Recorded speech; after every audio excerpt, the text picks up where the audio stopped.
What's going on, everyone? Welcome back to Mental Groove. Today we are going to react to another Kevin Samuels video. Before we get into it, make sure you like and subscribe. I'm going to be saving my commentary for the end of the video, so stay tuned for that. Hello. Hi, how are you? Where's the mask? I'm at work. I'm at work, sir. Are you in a I work at the hospital. Are you in a room Yes, I'm in a room. by yourself? Yes, I am, sir. Hey, please remove the mask. Thank you. How old are you? I'm 29. I'll be 30 Thursday. Okay, happy birthday. Are you single or are you married? I'm dealing with a married man. You're dealing with a married man. Yes, sir, I am. Any children I have one. with this man? No, sir. All right. You have to call me sir. Appreciate it though. How important is sex to you in a relationship? It's important, but to be honest, I'm 29 and I've never had an orgasm before. I don't even know what an orgasm is. I mean, I can give myself an orgasm, but as a man giving me an orgasm, I've never had it before. To be really, really honest. Well, that's a problem. But you know how to achieve climax for yourself. Yes, sir, I do. Have you ever told somebody what you like? Yeah, I did. I have. Did they try it? Yeah, they have. I don't know if it's because the motion, or if he wasn't maybe capable of doing it correctly. Well, understand something. A vagina is complex, and it doesn't come with instructions. You guys are responsible to let us know what you like. See, if you'd have said you don't know how to climax or orgasm yourself, then we'd have had something. Okay. But whether it's clitoral, G-spot, or vaginal, or E-spot, whatever that would be, I'm gonna look that up, Shan. Have you ever been comfortable enough with one of your partners to tell him what you really like sexually? I have told him that. And were they comfortable hearing it? Yeah, like when I was getting oral, I told him that, that he wasn't doing it right. And then it made him feel uncomfortable when I told him that he wasn't doing it right. And then he just... Doing it right? When you said he wasn't doing it right, did you tell him what you like? Yeah, I told him I wanted him to stay on my pearl. Okay. One of the best ways to talk about sex is not during sex. Too much pressure. So if you want him to stay on your pearl, her clitoris. Right. Some women like to have their clitoris circled. Some like to have it lightly flicked, but you have to know what it is. And have you ever watched porn with a man? No, I have not. That's a suggestion. But I can watch it myself and get my... No. That's a suggestion. Okay. See, men, we don't get taught how to have sex. And this is what, shout out to Shambodi. We are taught that our penis is supposed to cure cancer, put out fires, and do all kind of wonderful things. And it's not what it's there for. So when you guys don't achieve orgasm, because we are fixers, we feel some kind of way about it. It bothers our ego. So if you really want to have better sex, and I actually reached out to some sexologists about courses, classes, but how we talk about sex with our partners is very important. So that's number one. But don't talking about it outside of the act of sex. Number one. Number two, erotic, dirty talk, that kind of stuff is important as well. So that's why I say women are responsible for your own orgasm, because you know how to get yourself there. Yeah. If you have a partner that cares about you, he wants to see you pleasure because it's better for us too. But I'm going to go back to, why are you dealing with a married man, Chica? Well, the father of my child, he's been gone for the past 5 years. I was single for the past 3 years. And Gone? Locked up or gone? Yes, sir. He's incarcerated, sir. Okay. All right. And so the guy that I met, give me 1 second. Security gun speaking. Yes, sir.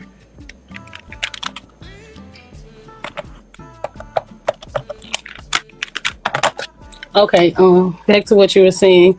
Yeah, like I said, the father of my child, he's been gone for the past 5 years. You been with this Um, guy for how long? I've been talking to the married man for the past year and 8 months. Okay, so regardless as to why your child's father is gone, why get with a married man? Well, this is my first time ever doing something, ever talking to a married man, so I really didn't know what I was getting myself into. I You did, he's married. yeah, it sounds really bad. It It, is it, really bad. it is. I Yeah. mean, I think I kind of took grasp of how he treated me from the difference of the father of my child. He's more of a street man. This is more of a chill, relaxed man and but laid you back. got, ma'am, you got a ring on your finger. That's why I thought you were married, but that's No, not a this ring. is a not this is my But my right. point, ma'am. Okay, we talked about how you haven't been satisfied sexually by a man. All right, then the child of your father, your child's father is locked up. Mm, Has he been in jail since you got pregnant or before? both. So you picked a guy that you knew had a criminal tendencies. Well, I didn't know that. I didn't know. No, I didn't. You didn't. So he didn't go to jail before you got pregnant. Yes, he did. So you picked a child, a man who had criminal tendencies. Well, yeah, okay, I did. So, ma'am, then you decide to deal with a man who's married, and he can never be yours. Do you have a son or a daughter? I have a daughter. Holy Jesus. This is why I think therapy is so good in our community.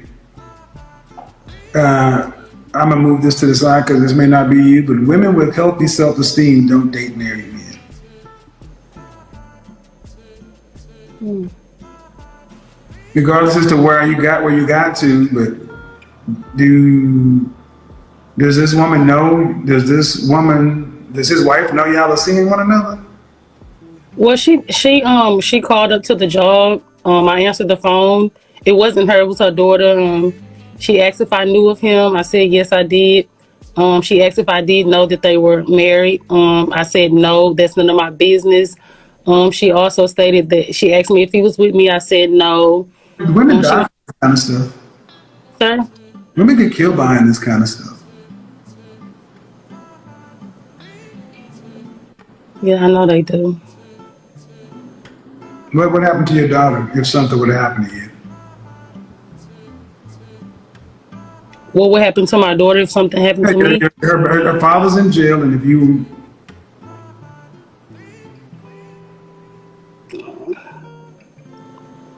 I mean, she would be with my mom, but she wouldn't have her mom. She wouldn't have me physically anymore. okay. Um, do you ever want to get married one day, or do you ever want any more children? I want one more. Do you want to have that child after you're married, or does it matter? It really don't matter. It should. Why? Dispatch, beginning mileage 34097, 34097, half a tank. That's clear, sir. Because was your father in your life? No, sir. Because of this, fathers matter.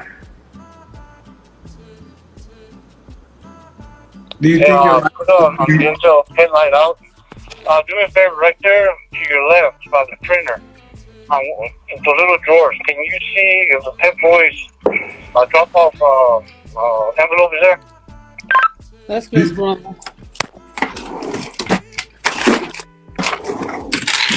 do you No think envelope, sir. No envelope.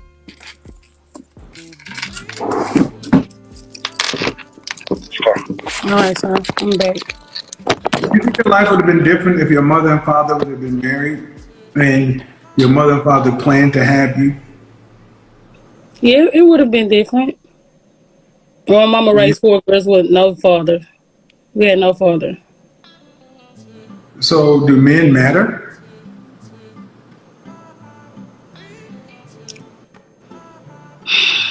When you went to school, and you saw other people, Yeah, also. You're not talking to me. when you went to school and you saw other people, other races of people, and they had mothers and fathers, did something seem different? When dads came to school. Yeah, yeah. Okay, man. First of all, this is a cycle. Having a baby by a man who's in jail, Mhm. being a mistress to a married man, and his wife calling you, that's dangerous. You have a daughter who's watching all this. Then you say you want to have another kid, but it don't matter if you're married or not. This is not healthy. I've never seen it before, so it's like, Okay, I get it. But you know whether you've seen it or not, you still know that it's hard being a single mother. it definitely is.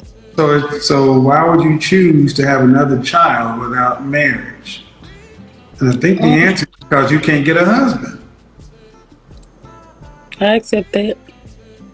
Well, you can't, but okay, this is why therapy is so important. There's a website called betterhelp.com.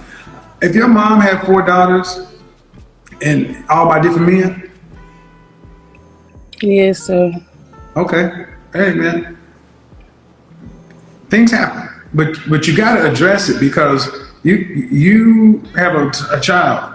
You can't be out here making reckless decisions like this because, man, you get the right woman, she'll take you out over her man.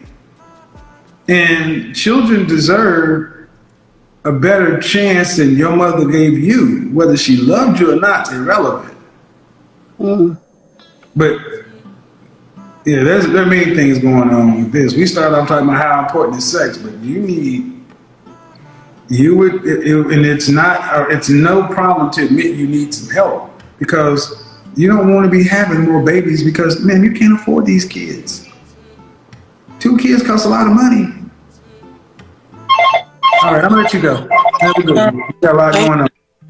Kevin Samuels, a figure known for his candid and often provocative approach to relationships, self-improvement, and societal norms, has become a polarizing yet influential voice within the sphere of modern dating advice. His style tends to be direct, unfiltered, and sometimes confrontational, aiming to challenge individuals, especially women, to face reality, take responsibility, and improve their self-perception and life choices.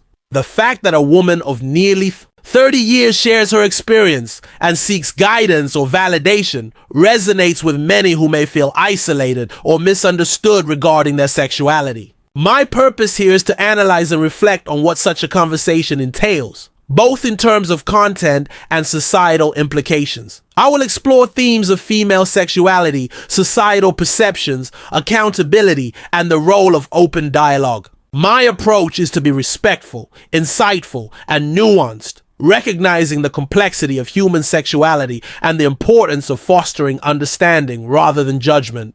29-year-old woman joins the call, revealing her age and her long-standing concern. She has never experienced an orgasm. She shares her background, perhaps mentioning her relationship history, sexual experiences, or lack thereof, and her feelings of frustration or confusion. She might express feelings of inadequacy, shame, or curiosity, seeking advice or validation from Kevin. She might also share her efforts to understand her body, her mental state, or her experiences with partners. Kevin begins by asking her about her understanding of her own body, her sexual history, and her current relationship status. He might inquire about her sexual education, her mental and emotional state, and her expectations from sex and relationships. Kevin challenges her to examine her beliefs about sexuality, her self-awareness, and whether she has explored her body intentionally. He could question her about her communication with partners, her comfort level, and whether she has sought professional help or education. He might point out that many women are led to believe female pleasure should happen automatically, or that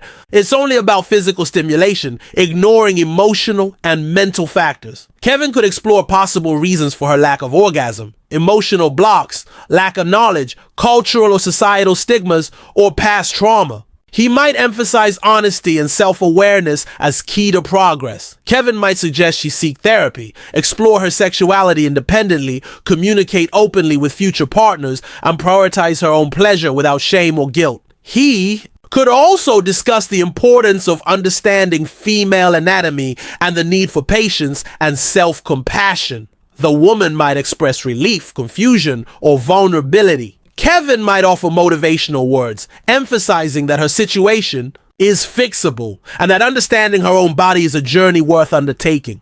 The topic of female orgasm is often shrouded in myths, misconceptions, and societal taboos. Historically, female pleasure has been marginalized or ignored, with cultural narratives emphasizing male gratification while neglecting female needs. Recent years, there's been a push toward recognizing female sexuality as valid and important. However, many women still face shame, guilt, or misinformation about their bodies. The fact that this woman has not experienced an orgasm at 29 underscores how societal messaging and lack of education can leave women feeling isolated or abnormal. Kevin's approach, which is blunt but aimed at truth seeking, could serve to challenge these stigmas, encouraging women to explore and understand their bodies without shame. Kevin emphasizes the importance of understanding oneself, body, mind, and emotions as foundational to sexual fulfillment. For this woman, acknowledging her lack of orgasm is a crucial step. Self-awareness involves honest reflection on her experiences, feelings, and barriers. Accountability here might involve her recognizing any mental blocks, cultural conditioning, or lack of exploration that contribute to her situation. It's about owning her sexuality and actively seeking solutions. Many women lack comprehensive education about female anatomy and sexual response. Understanding the clitoris, G-spot, and other erogenous zones is essential. Also, recognizing that orgasm is not the only measure of sexual satisfaction is vital.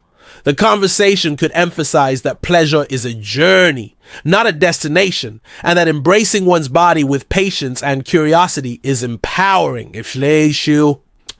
Open, honest communication with partners about desires, boundaries, and experiences is critical. Many women feel shame or reluctance to express what they want, which can hinder orgasmic potential. Kevin might promote the idea of women advocating for their pleasure, educating their partners, and creating a safe space for experimentation and vulnerability.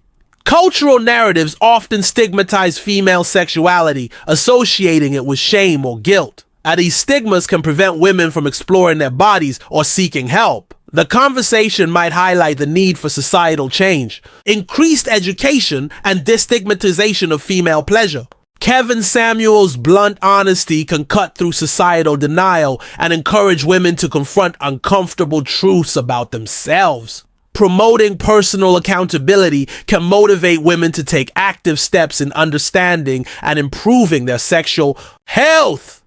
Addressing a taboo subject openly can help normalize female sexuality and inspire others to seek help or educate themselves.